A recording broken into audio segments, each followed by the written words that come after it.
games, the board games that make it to the table, like Monopoly, Life, and other popular games. Decided to this company called Milton Bradley, I think, decided to try to find out if they could turn the dreidel game into a classic American game. And they figured if we know the rules and the symbolism, what is a dreidel and how it works, and how come all the Jewish kids love playing it on Chanukah, even adults, some of them play, which is nice. No. They thought. No adults. Please go outside. No. Please go outside. No adults. No, please go outside.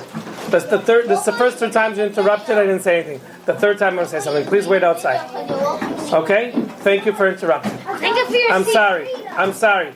We're going to learn to sit. We're going to learn to sit quietly when our Rebbe is talking.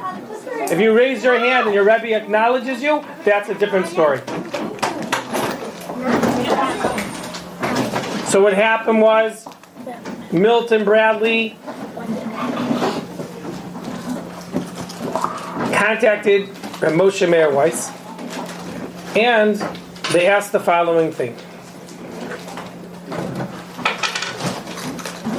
Can we turn this game into an American bestseller and sell millions of the games with instructions, and we can make so much money, we'll even give you money for helping us develop the game and for helping you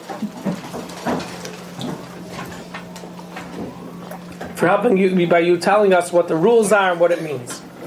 So, had they asked me, I probably would have said it's a Jewish game, it's not for Goyim to play dreidel. It reminds us of the persecution when the Goyim forbid Jews to learn Torah, and how devoted children with their rebellion would go and learn Torah anyway. And as soon as the officers would come to arrest them and maybe kill them for studying the word of Hashem, they would quickly take out their toys, their gadgets, and start playing dreidel. At that time, the dreidel didn't say Nes Gadol Hayasham. Miracle didn't happen yet. It was just a top. And they'd play with their tops, and this would somehow fool the officers to thinking that, okay, they're playing, they're not learning Torah. You might say, what about the books? Why can't they catch their books? Don't forget, in the olden days, a great portion of Torah was learned Baal Peh. Like Mishnayot, Gemara was Torah Shebal Peh. It wasn't written down, so they didn't have any books to really worry about, except the Torah Shebiktav, which they were probably able to hide. It turns out, at that time, they asked Rav Moshe Meir Weiss if we could market and sell the game, the dreidel game. So he didn't tell them a speech that, it's an American, it's a Jewish game, it has no shaykhut to Americans and to Italians and to Christians and all those people that have no shaykhut to the game. So instead he said, okay, I'll tell you the rules and I'll tell you what makes it so popular. And I guess he figured, Persume Nisa, maybe if they make the game around the world, it'll spread the miracle. So I heard from Rabbi Duvi that Rav Moshe Meir Weiss told them the rules, that there's 4 letters on it, and everyone gets coins, and they put some money into the pot, and when they spin it, if it lands on Gimel, the boy who gets the Gimel, who spins it and it lands on a Gimel, he gets everything. He's got the jackpot. And if it lands on, tell him you can come in now. You can come in. And if it lands on Hay, he gets half the jackpot. Really? And if it lands on Nun, he gets nothing. And if it lands on Shin, he forfeits, and he's having a bad day, then he even loses money. He has to put more money into the pot. Okay, sounds like a game of luck, mazel. And they said, you know what, we're going to think about it, and we're going to test the game with some children and some adults, see how they get into it. And we'll get back to you in a week if we need to hear more. It turns out, a week later, they contact him and they say, Rabbi, we're not making the game. I said, why not? What happened? They said, it doesn't make sense. Why you only put 4 letters on here? What are these 4, what is it, A, B, C, D? What is it, random Jewish letters? He says, no, it stands for Nes Gadol Hayasham. There was a great miracle over there. So they said, yeah, but that's what's bothering us. Because Nun means miracle, Nes. So if that's the miracle, shouldn't the one who spins on a Nun get all the treasure? He got the big word, the miracle word. And now he gets nothing? So they didn't understand the rules of the game. Gadol means great. So the guy who gets Gadol gets the whole thing. Or Haya, was. There was a miracle was there. So the guy who says spins on was gets half. And Sham over there in Israel, the guy who lands in Israel has to pay. They didn't understand how we're going to explain it to the public. So he says, okay, but I'll tell you why. That's the rule.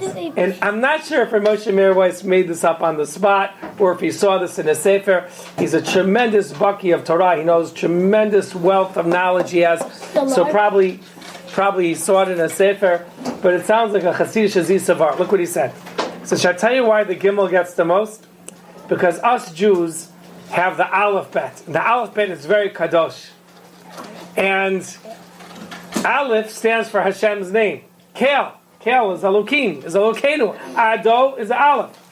So whoever's closer to Aleph on the Aleph Bet is the luckier one. So the Gimel is the closest to Aleph. Oh, he's the closest to Hashem. He deserves to get the whole jackpot. The Hay is also almost close to the Aleph. So he gets at least half the jackpot. He's close to Hashem. The Nun, he's very far from Hashem, so he gets nothing.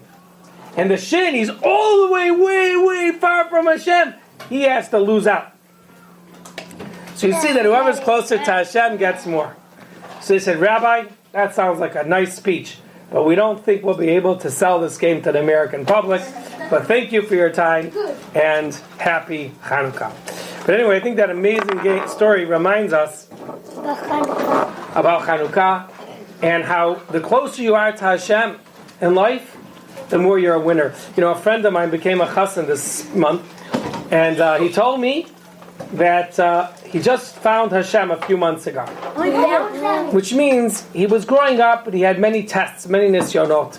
And it was hard for him to be loyal to Hashem and the Torah. And there were times where he would go a day maybe not behaving like he really should. But he said about a few months ago he really felt Hashem becoming part of his life. And that's why he became stronger. And I think we all have to realize Hashem loves us. Hashem's in our life. Hashem cares about us.